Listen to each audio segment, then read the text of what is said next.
this is Deandre from Canik Defense, and today we're going to talk about the Canik TP9SFX. But before we do, let's go over the rules for safe gun handling.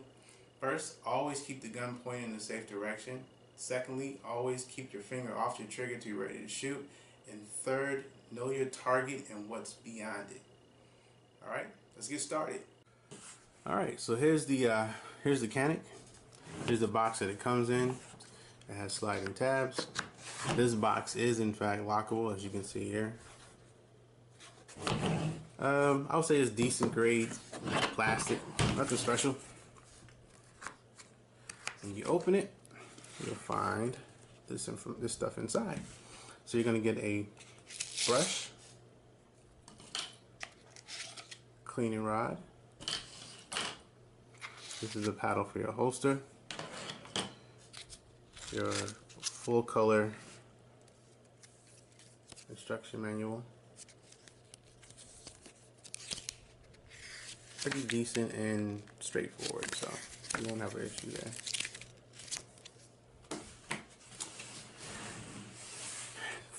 Down at the bottom here, like I said, this comes with two 20-round magazines, or 18-round mags with 2-round extensions onto it. Speed loader, extra back strap. These are the mounting plates for your RMR.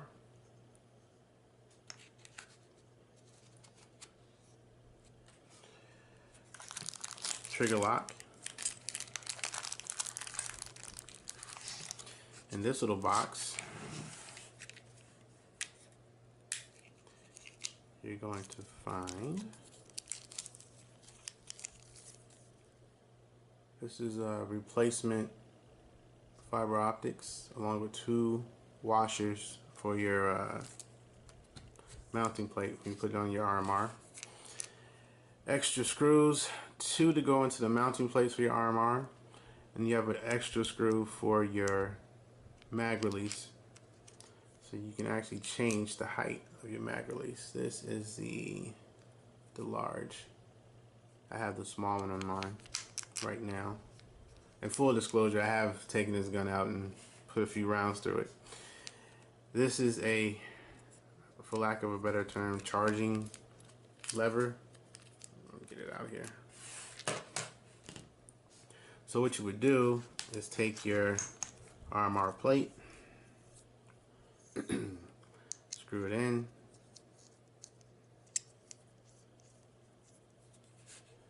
and then you have something to easily cock the gun, I guess, through when you're doing competition and things like that. I don't think it's meant to put in the holster for concealed carry.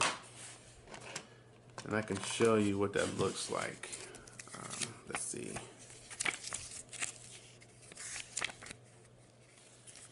So if you see there, they call it the cocking lever. All right.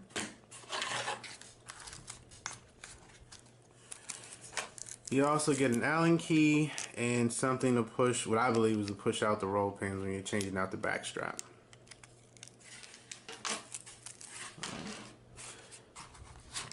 Here's the other part of the holster. Okay. Decent grade holsters, pretty thick plastic. Snap retention. It comes off completely if you needed to. And then this is something kind of strange with this holster. This is actually a Serpa holster, or in my opinion, a repurposed Serpa holster. The button does actually move, but in terms of retention, there's very little. It doesn't lock it in, so I don't know what the deal is there, but that's what it is. All right. This gun has already been safety checked, but I'm going to do it again. So nothing there, nothing there, nothing there. We're good to go. All right. Let's move this box out of the way.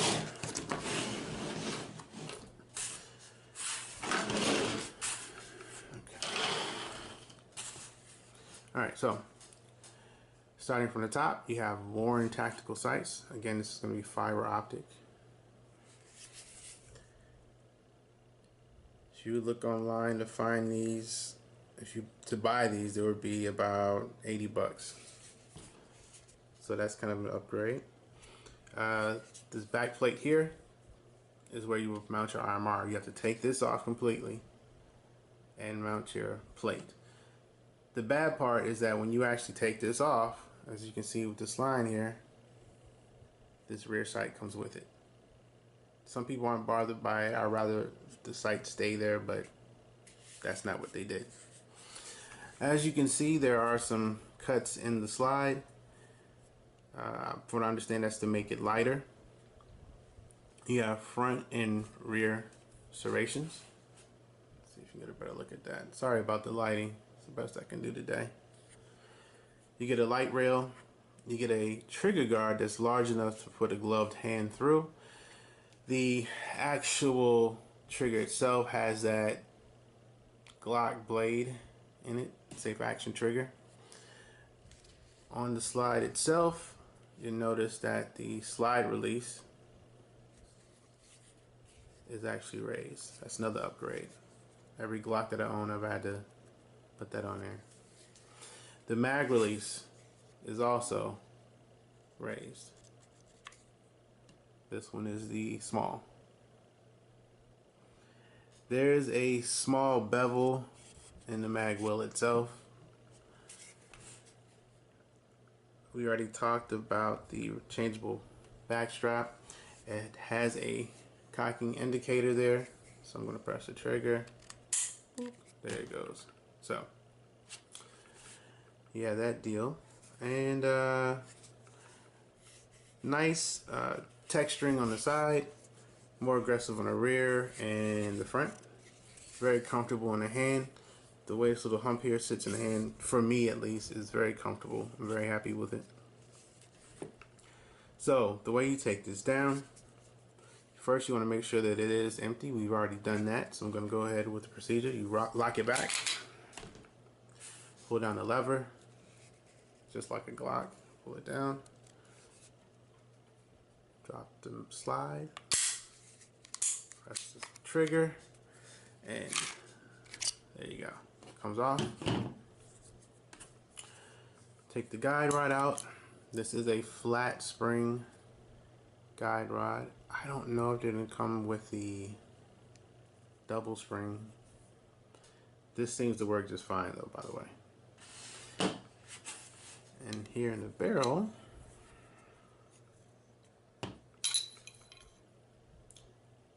there's a polished feed ramp.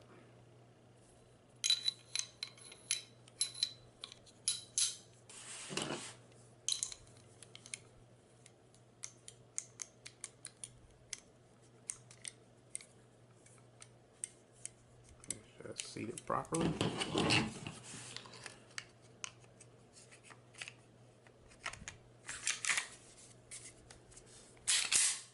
Alright, so now we're back together. Let's talk about the specs on this gun. So overall length from end to end, 8.2 inches, so it's a pretty big gun. To give you an idea of the size, let's compare it to let's see, I have an M9 here.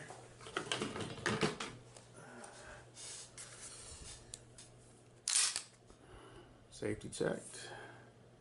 Empty. Alright, so if you're familiar with the M9,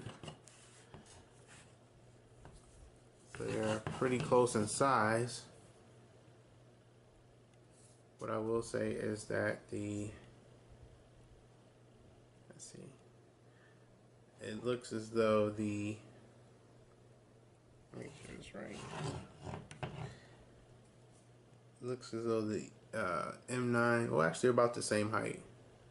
About the same length, I'm sorry. Close to it. Maybe, oh no, maybe the Canik's just a hair longer. There you go. So just to give you an idea of the size.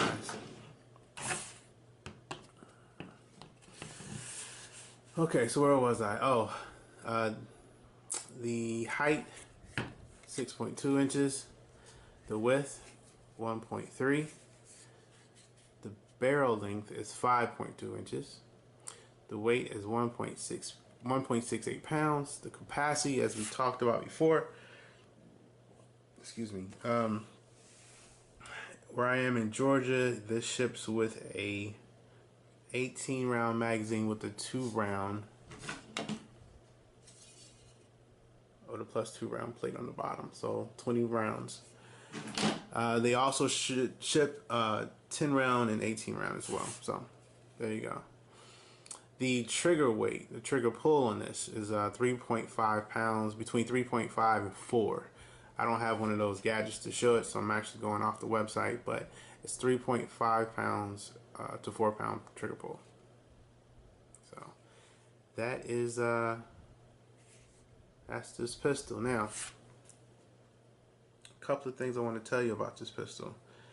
After the whole SIG P320 debacle, Canik decided to come out with, I'm going to show you this,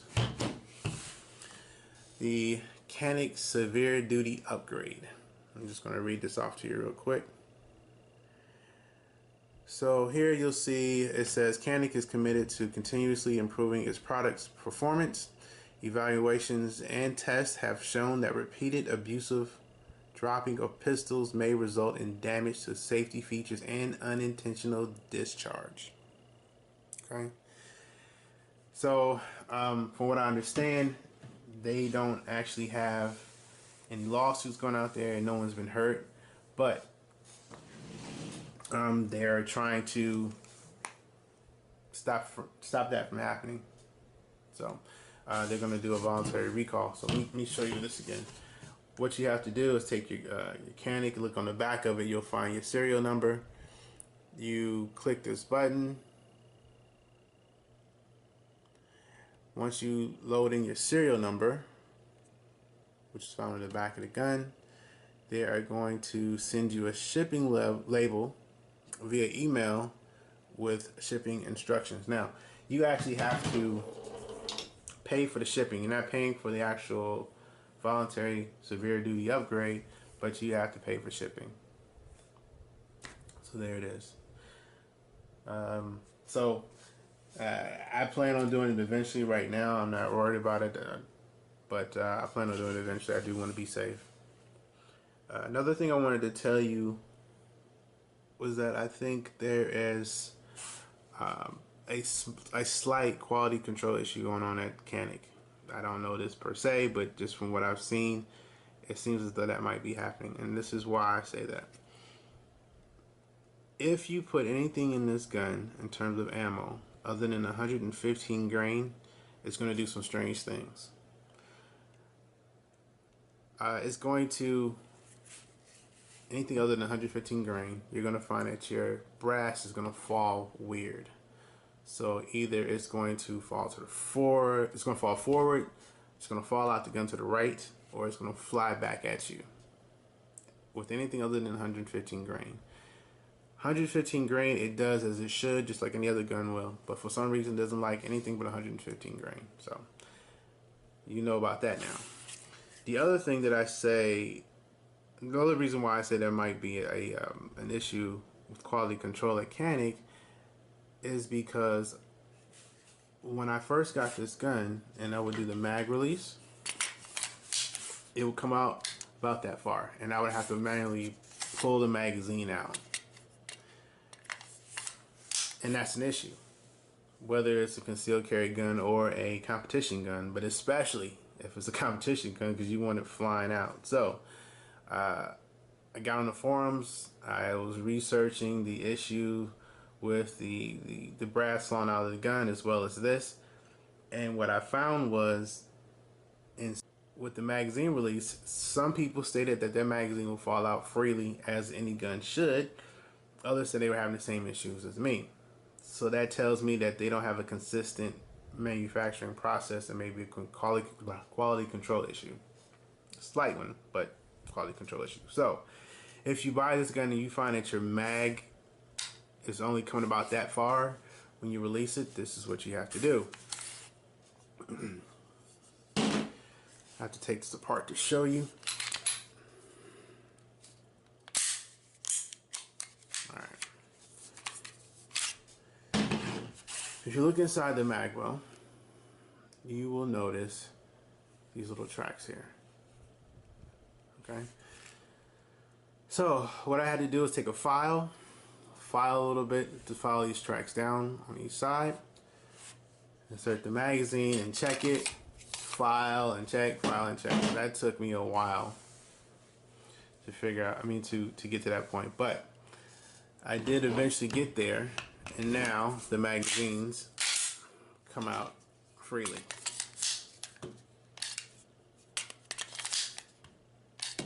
So now that issue is fixed. But if you happen to come across that issue, that's what's happening. Alright, so again, this is the Canik TP9SFX. Overall, I'm happy with my purchase. I usually like to try to shoot my guns at the range to test them out before I buy them. I tell all my students, before you actually buy a gun, you probably want to take it to the range and test it and see if you like it. See if you can handle the recoil and things of that nature. I found that this gun was very hard to find in the store, period. And even when you did find it, they didn't have any for rent to try it. So I took a gamble going off of other reviews and things of that nature. So I took a gamble, and so far I think I did pretty well. I think this is a pretty good gun, especially if you want to get into competition. I find that it's probably a little bit too big to conceal carry. Put it this way, too big to conceal carry in the summertime. Wintertime you can get away with it, but a little bit too big to carry. I'm stick with my Glock 19 to carry, but this is strictly for the fun of shooting. I used to be a proponent of, when you go into competition, you're gonna take the gun that you actually carry every day, and I still stand behind that. However, sometimes you want to shoot just for the sake of shooting, just for the fun of shooting. So I think this is going to make it a lot more fun, especially when I actually get an RMR to put on top. And I only have like maybe 200 rounds through it, but it's really accurate, and the trigger pull is phenomenal. And I will actually roll in some footage of me shooting the gun. I just got this camera. I didn't have this camera at the time, so I'm going to roll in some footage of that. So I'm not rolling, I'm just making a separate video, so be on the lookout for that. And that's it. It's a good buy. I think you'll be very impressed and you'll like it. So again, this is DeAndre from McKinnon Defense. Like us on Facebook, like us on YouTube. Please subscribe to us on YouTube. We're also on Instagram, and I'm actually also running classes. So you'll find that information on McKinnondefense.com. Thanks for listening.